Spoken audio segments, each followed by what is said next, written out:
himbauan untuk bisa melakukan sholat isya berjamaah dan sholat subuh berjamaah. Wa Abu Dawud wa laftu kana ka qiyami nisfi lailatin wa man shallal isya wal fajr fi jama'atin kana ka qiyami lailatin. Kana ka qiyami nisfi lailatin. Barang siapa sholat isya itu, barang siapa sholat subuh itu seperti menghidupkan separuh malam. Wa man shallal isya wal fajr fi jama'atin. Barang siapa sholat isya dan sholat subuh berjamaah, maka seolah-olah dia telah menghidupkan malam itu dengan ibadah semuanya. Makanya jangan sampai kita teledor, upayakanlah sholat isya berjamaah, subuh berjamaah. Dan tentunya himbauannya adalah semua sholat ini hanya menyebut kelebihan keutamanya subuh dan sholat fajar. Yang jelas ini adalah sholat utama antara isya dengan subuh. Saat yang berat. Berjamaah. Kemudian an Abi Hurairah, kita lanjutkan dari Abu Hurairah radhiyallahu taala anhu. Qala, beliau berkata, qala Rasulullah SAW bersabda, ya'lamuna ma walau ya'lamuna inna athqala salatin 'alal munafiqina. Paling beratnya salat bagi orang munafik. Jadi yang merasa berat salat di sini nih ya kayaknya munafik. Inna athqala salatin 'alal munafiqina, paling beratnya salat bagi seorang munafik itu adalah salatul isya. Ini pada zaman Nabi, karena itu kalau salat malam itu enggak ada yang lihat. Jadi di masjid Nabi enggak ada lampu. Jadi siapa di kanannya, siapa kirinya enggak ada. Si A, si B datang ke masjid enggak ketahuan. Tapi kalau salat duhur enggak datang ketahuan tuh, si fulan enggak ke masjid. Sekarang kan lampunya terang. Siang malam kelihatan. Baik. Kemudian juga kalau kita cermati, memang waktu isya ini waktu keburu ngantuk, capek, pengennya baring-baring. Naudzubillah, kadang-kadang mungkin sudah punya tontonan yang tidak layak sehingga malas keluar masjid. Subuhnya adalah masih sambung rasanya dengan tidur, jadi malas bangun. Ketinggalan sholat berjamaah. Makanya menjadi sholat yang paling utama di sini. Sholatnya orang munafik, paling berat bagi orang munafik, sholat isya dengan berjamaah. Sholat isya dan sholat subuh. Oleh ya'lamuna ma fihi ma la atauhuma. Seandainya mereka betul-betul meyakini, tahu betul tentang apa yang ada pada sholat isya dan subuh, niscaya dia akan datang biarpun merangkak. Begitu agungnya keutamaan sholat subuh dan sholat isya. Kalau seandainya mereka ini orang munafik itu tahu dan meyakini, niscaya mereka akan berusaha untuk mendatangi biarpun dengan merangkak. Walaqad hamamtu, dan sungguh aku telah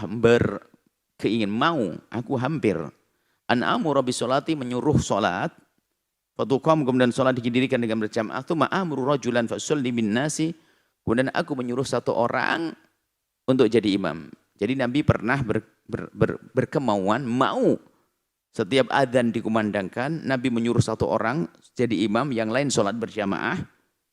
Tsumma antaliq ma'i birijalin ma'ahum hisamun. Kemudian aku setelah orang pada sholat ini, aku akan lihat kontrol di kampung-kampung ini. Lalu membawa pengikat, membawa satu ikat kayu. Ila qaumin, kepada kaum la yasyaduna sholat, yang enggak mau sholat berjamaah. Wa uharrik alaihim buyutahum, lalu aku bakar rumahnya binari, dengan api neraka. Dengan api. Jadi sampai Nabi mengatakan, begitu pentingnya sholat berjamaah itu sampai aku tuh hampir-hampir mau ke kampung, tak lihat siapa yang enggak sholat jamaah, tak bakar rumahnya. Nah, sebagian yang memahami hadis ini, sebagian memahami hadis ini, bahwasanya ini mengatakan sholat berjamaah itu wajib. Sholat berjamaah itu wajib. Wajibnya wajib ain, sebagian mengatakan begitu. Nanti kita jelaskan hukumnya, kita baca dulu hadisnya. Nah, kalau begitu kita membahas dulu tentang pembahasan sholat berjamaah. Jadi ulama berbeda pendapat tentang sholat berjamaah itu sampai ada berapa. Pendapat yang pertama mengatakan sholat berjamaah itu wajib. Di samping itu wajibnya dilakukan di masjid. Kemudian ini wajib. Yang kedua adalah wajib biarpun tidak di masjid. Kemudian terbagi lagi wajib untuk wajib. Wajib menjadi wajib, namanya wajib ain. Dan yang mengatakan wajib ain ada terbagi dua. Wajib ain syarat sahnya sholat dan wajib ain yang tidak menjadi syarat sahnya sholat. Maksudnya apa? Ada pendapat yang mengatakan kalau sholatnya tidak berjamaah dianggap tidak sah. Kemudian ada yang mengatakan bahwasanya kalau sholat dilakukan tidak berjamaah tetap sah, cuman dosa. Kemudian setelah itu ada yang mengatakan sholat berjamaah adalah sunnah yang sangat dikukuhkan. Kemudian yang lain mengatakan sholat jamaah adalah fardu kifayah. Kalau sudah ada yang melaksanakan, yang lain tidak dosa.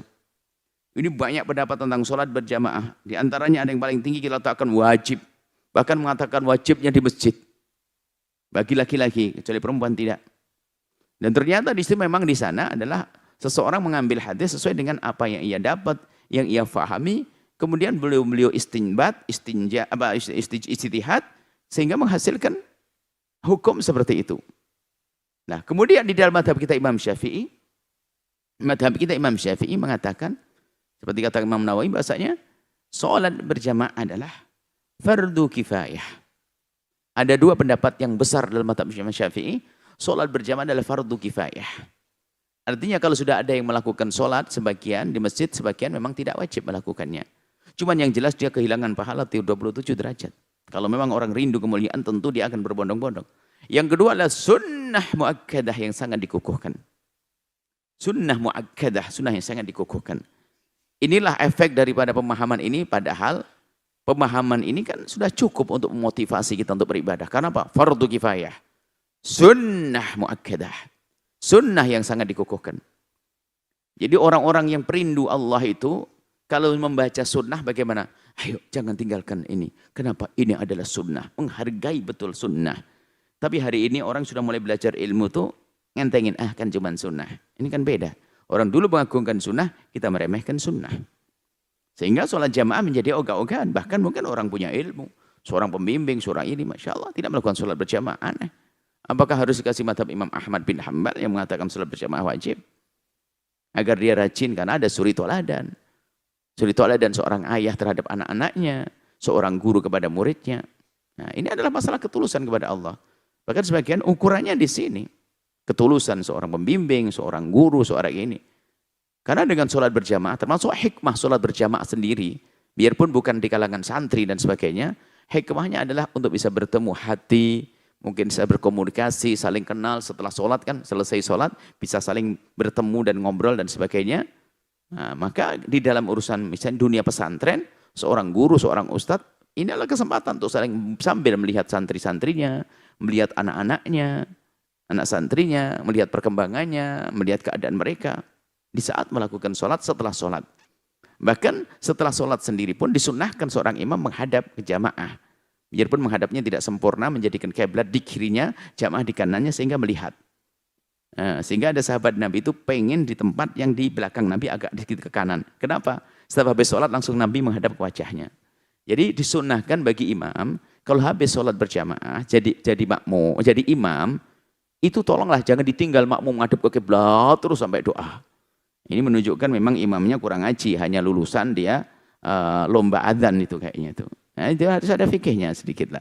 Kalau imam mau lomba adzan tentang suaranya bagus ya, punya Al-Qur'an. Jadi dianjurkan setelah Assalamualaikum, setelah Anda melakukan sholat jamaah, dianjurkan seorang imam menghadapkan dirinya kepada jamaahnya asalkan satu jenis kelamin. Jika di belakangnya ada perempuan menjadi tidak disunahkan lagi. Baik. Ini, nah kemudian bagaimana dengan Imam Syafi'i tentang hadis tadi mau dibakar? Dijawab itu tidak dibakar beneran, hanya mau berandai. Seandainya kayak seolah-olah mau saya bakar. Tapi kenyataannya waktu itu ada orang tidak berjamaah, tidak dibakar oleh Nabi. Berarti sholat berjamaah tidak wajib ain seperti yang disebutkan tadi. Kemudian ada juga satu riwayat, suatu ketika hadis sahih. Ada orang datang ke masjidnya Nabi SAW. Nabi sholat berjamaah, cuman orang itu kelihatan tidak sholat. Kemudian Nabi bertanya, kenapa kamu tidak sholat? Dia menjawab, laqad shallaina fi rihalina. Kami sudah sholat di rumah kami ya Rasulullah.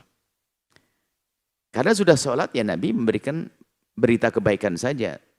Lalu Nabi mengatakan, idza shallaitum fi rihalukuma, kalau kamu sudah sholat di rumahmu, di rumah kalian, wa adraktumal jama'ata, kemudian ke masjid kok menemukan sholat berjamaah, wa sholliya ma'ahum, sholatlah berjamaah dengan mereka, takunu lakuma nafilah, maka itu akan menjadi sholat sunnah.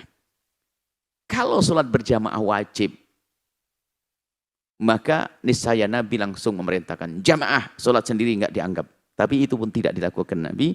Maka para ulama seperti dalam mazhab Imam Syafi'i mengatakan bahasanya, oh berarti sholat berjamaah tidak wajib. Kalau wajib Nabi pasti marah. Kenapa kamu sholat di rumah sendirian? Hah? Kan gitu.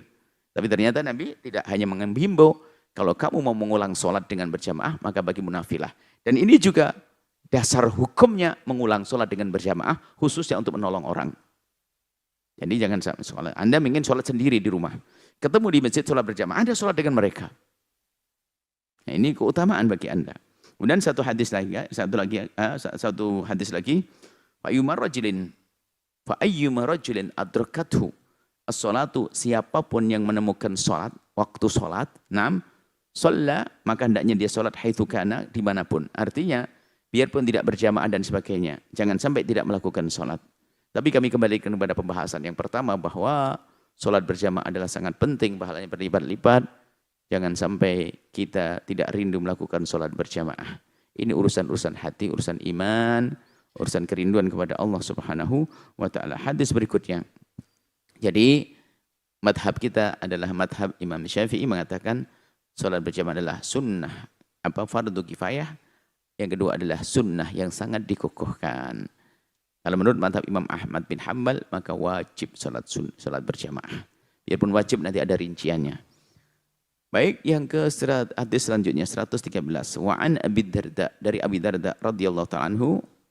Abi Darda bercerita, sami'tu Rasulullah, aku mendengar Rasulullah sallallahu alaihi wasallam yaqulu, bersabda, ubudillaha ka'annaka tarah. Beribadah kepada Allah seolah-olah engkau melihatnya. Seolah-olah melihatnya itu bagaimana? Ya tentunya melihat, seolah-olah melihat. Seperti orang melihat. Menghadapnya, khusyuknya.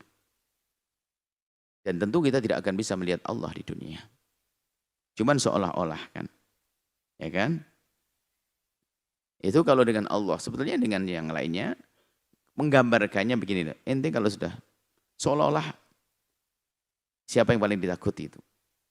Kalau ada, seolah-olah ada. Jangan harus melihatnya. Anggap ada, seolah ada algojo di sini. Orang yang mukulmu. Oh, ada pengawas. Ada mata-mata. Seolah-olah waspada. Ya kurang lebih seperti itu maknanya. Seolah-olah melihat Allah, tapi kita tidak bisa melihat Allah di dunia. Dan itu juga disadari oleh baginda Nabi. Maka hadis selanjutnya, kalau bicara tentang ihsan, fa'ilam takun tarahu. Di sini juga, fa'ilam takun tarahu, nam la nara. Ya Rasulullah, betul kami tidak bisa melihat. Lalu apa yang kami lakukan? Pertama, seolah kamu melihat. Jika kamu tidak bisa melihat Allah, fa innahu yarak. Cukuplah kamu sholat sebagai orang yang merasa bahwa dia dilihat oleh Allah. Bagaimana keadaanmu, bagaimana gayamu, bagaimana gerak-gerikmu. Kalau kamu merasa dilihat oleh Allah, itu yang terpenting. Fa illam takun tarahu, fa innahu yarak. Maksudnya ini adalah himbauan untuk meningkatkan kualitas kekhusyuan. Wa'udud nafsaka fil mauta. Dan anggap saja kamu itu bersama orang mati. Ya, orang mati. Ya. Orang mati bagaimana? Ya mereka orang mati kalau sudah di hadapan. Mati di hadapan. Orang mati nggak bisa ngapa-ngapain, diem dengan kekhusyuan. Nggak macam-macam. Wa iyyaka da'watal madlumi fa innaha tustajab. Ini lanjutan hadis. Awas-awas dengan doanya orang terzalimi. Karena doanya orang yang terzalimi itu dikabul, maka Anda jangan zalim kepada seseorang. Sebab kalau Anda zalim kepada seseorang, Anda telah membukakan pintu pengkabulan doa untuknya. Jangan-jangan yang didoakan adalah Anda dengan doa jelek. Maka celakalah. Maka zalim itu merugikan. Wa man istata'a minkum ay yashhada sholataini, siapapun dari kalian yang bisa menyaksikan dua salat, al-isya was subha, salat isya dan subuh, walau habwan, biarpun harus merangkak, falyaf'al, maka hendaknya lakukan, karena begitu besarnya keutamaan salat berjamaah di waktu isya, salat isya dan salat subuh. Insyaallah ini bisa kami hadirkan pada kesempatan ini, saat ini. Salat berjamaah habis ini. Semoga Allah memberikan ilmu yang manfaat, pemahaman yang benar. Wallahu a'lam bissawab.